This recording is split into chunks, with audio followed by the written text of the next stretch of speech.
Buen día, en este video hablaremos sobre el tema la política económica en México. Primero que nada, mi nombre es Bautista Serna Alison Denise del grupo 603, Económico Administrativo del plantel 32 Coatzintla, Dr. Luis Ladrón de Guevara y Ladrón de Guevara. En el video hablaremos del concepto de política económica y todos sus tipos: política fiscal, política de comercio exterior, política financiera o política monetaria y política cambiaria, así como también analizaremos y reflexionaremos de todo lo que sucede en la actualidad en torno a ella. La política económica se trata de las medidas de las que dispone el sector público para actuar y conseguir una serie de objetivos, como lo son: control del aumento de los precios, abatir el desempleo y estimular el crecimiento económico. Persigue los fines de la obtención de mayor producción con los recursos disponibles y lograr una distribución satisfactoria de la producción total entre las diversas personas que intervienen en la misma. A lo largo de esta crisis han salido varios problemas con estas. En este video hablaremos sobre todos estos problemas. El pasado 14 de mayo del 2020 salió esta nota que dice así: política fiscal y monetaria, poco efectivas para atenuar la destrucción del empleo. BBVA. En la nota se menciona lo siguiente: para BBVA Research, la política fiscal y monetaria son insuficientes e inapropiadas para el momento actual, y por lo tanto poco efectivas para atenuar la inevitable destrucción del empleo. En abril, de acuerdo con el Instituto Mexicano del Seguro Social, IMSS, se alcanzaron los 555,000 puestos de trabajo perdidos. El hecho más relevante a resaltar es que la caída del empleo de abril es la más grande desde 1982. Año a partir del cual se cuenta con cifras mensuales de empleo. La pérdida de empleo de la crisis del 94 y 95 se presentó de manera consecutiva durante 10 meses, pero en ningún momento fue superior a los 200,000 empleados, lo que llevó a una lenta recuperación, cerrando diciembre del 95 con una pérdida de empleos de 814,000, recordó. Recordemos que la política fiscal es la que se encarga de establecer el presupuesto de un Estado, con los impuestos y la variable del gasto público como punto a considerar para conservar la estabilidad financiera. El propósito es posibilitar el crecimiento de la economía, amortiguar los vaivenes de los periodos económicos y garantizar la adecuada administración de los recursos del Estado. Las medidas de política fiscal tienen coincidencia en un corto plazo en el nivel de empleo, la producción y los precios del mercado. Pero, ¿qué es lo que se está haciendo mal? Con la crisis actual, en abril se registró la mayor pérdida mensual de empleos de la historia, pero además continúa el cierre de la economía durante mayo y es posiblemente que se mantenga así, al menos una parte de junio.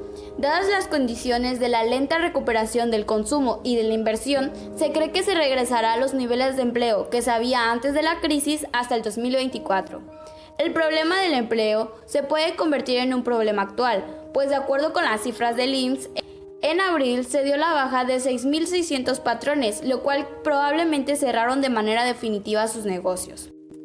Si bien se redirigió el gasto público al sector salud y a dar ayuda a microempresas y personas, pero al contrario, esto está siendo neutralizado por recortes en otros lados, lo que implica que la política fiscal está lejos de dar el impulso contracíclico que la situación amerita.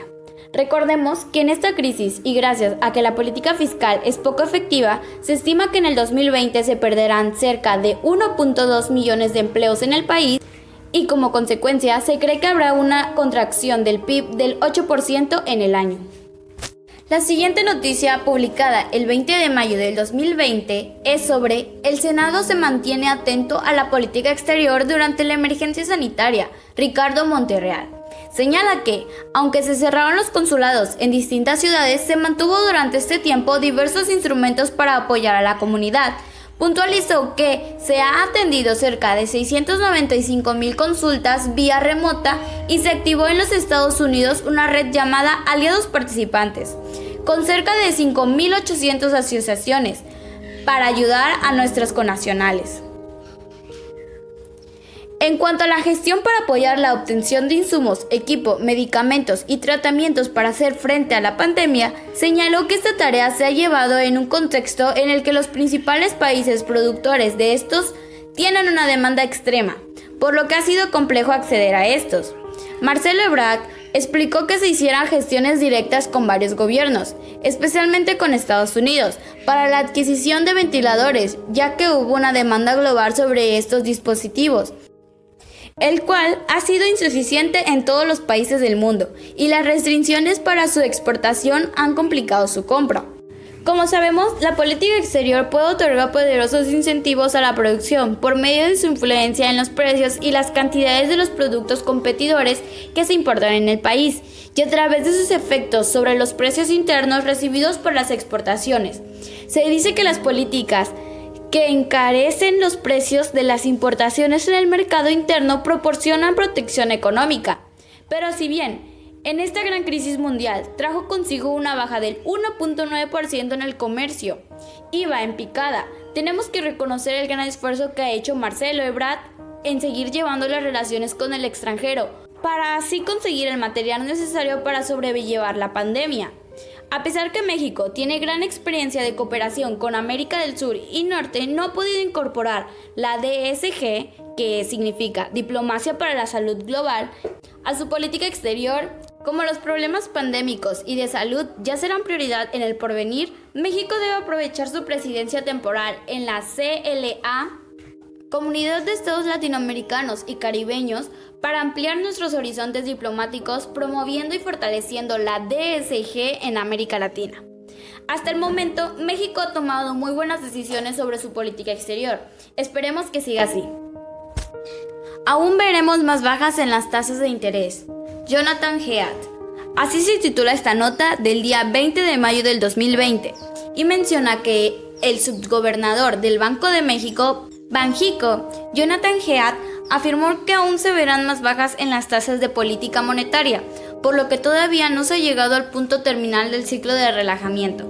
Explicó que en estos momentos el principal debate entre los integrantes de la Junta de Gobierno de Banxico es el ritmo en el que se actuará. Si de 50 puntos base en 50, de 75 de 25, que si debemos hacer una baja cada mes o quedarnos en las estructuras de las juntas que tenemos programadas, pues todo esto está abierto y las decisiones se van a tomar paso a paso, dijo Heath. No hay un solo indicador, es todo y es el conjunto de todo. Estamos examinando todo, desde el impacto económico del empleo, examinando la solidez del sistema financiero. Nos preocupa mucho la estabilidad. Estamos monitoreando los indicadores de estrés, los índices de condiciones financieras mismas. Estamos viendo la operación diaria del mercado de dinero. Estamos viendo una gran cantidad de cosas, enfatizó. ¿En qué afectaría o favorecería esto a México? Si bien sabemos por el momento esto tendrá un impacto positivo en la política financiera, que es la que usa el dinero para mantener la economía estable o progresiva, logrando el pleno empleo y la estabilidad de los precios, evitando la inflación y obteniendo el crecimiento económico y una balanza de pagos favorable. No podemos olvidar que aún existe el problema de la inflación al 6% en los alimentos, mientras aún atravesamos esta crisis, y esto balancearía lo positivo de la baja de tasa de interés, pues si esta inflación sube se tendría que hacer lo mismo con la tasa de política monetaria, interés, pues es realmente preocupante. Y esto es un fenómeno que existía desde antes de la pandemia, porque estaba sobre el 5% y ahora con la pandemia se ha ido arriba del 6%. Esto genera incertidumbre sobre la dirección que va a tomar la trayectoria de la inflación. Es una muy buena decisión el bajar la tasa, pero no debería de perderse de vista y tener conciencia que en cualquier momento puede ser un tanto negativo si se aumenta la inflación. Pues el país, por un lado, se vería con su tasa de política monetaria baja y con su inflación en aumento. El 21 de marzo hubo una muy buena noticia para nuestro país y es presentada en esta nota. Dólar cierra en 22.86 pesos, cerca del nivel previo a la pandemia. Cabe recalcar que en esta nota se menciona lo siguiente. El peso mexicano rompió este jueves la tendencia de depreciación frente al dólar estadounidense que ha arrasado durante toda la pandemia, al cerrar en 22.86 unidades por billete verde, su mejor cifra en más de 2 meses. Puede considerarse que en el corto plazo el peso tiene tendencia hacia la baja, probablemente hacia el escenario optimista de 22 pesos por dólar. Esto es muy bueno para la política económica en México, pues su política cambiaria logra su objetivo, sostener la estabilidad del tipo de cambio para mantener en buenas condiciones el sistema financiero del país. Esto se logró con la recuperación en los precios del petróleo, Sin embargo, en el mediano y largo plazo sigue existiendo el riesgo de una alta volatilidad y de nuevos máximos históricos. ¿Pero qué es lo que se debe hacer? El gobierno, para evitar esto, al contrario de la noticia anterior, debe aumentar la tasa de interés, buscando anclar el peso a una fuerte depreciación y salvaguardar el objetivo de inflación, inyectar reservas internacionales para dar mayor liquidez al mercado. Esto suena un poco loco en la situación actual en la que se encuentra México, mas sin embargo daría solución para no dañar más la economía del país. En conclusión, la política económica es importante ya que ayuda a México en su desarrollo. Esta debe impulsar una mayor capacidad económica, lo que a su vez genera más empleos y bienestar en el país. Aunque en la actualidad eso no está ocurriendo gracias a la gran contingencia que se generó gracias al COVID. Por otro lado, establece también los criterios y recomendaciones para que las políticas monetarias, fiscal, de exterior y cambiarias tengan efectos positivos sobre la economía. Además, analiza el desarrollo del nivel de los precios y los factores que lo determinan, así como reducir los precios, es decir, la deflación, siempre y cuando sea dirigida de una buena manera. La política económica es de vital importancia para la estabilidad de México, ya que ayuda a que exista un buen desarrollo económico del país, aunque no muchas veces alcance esto.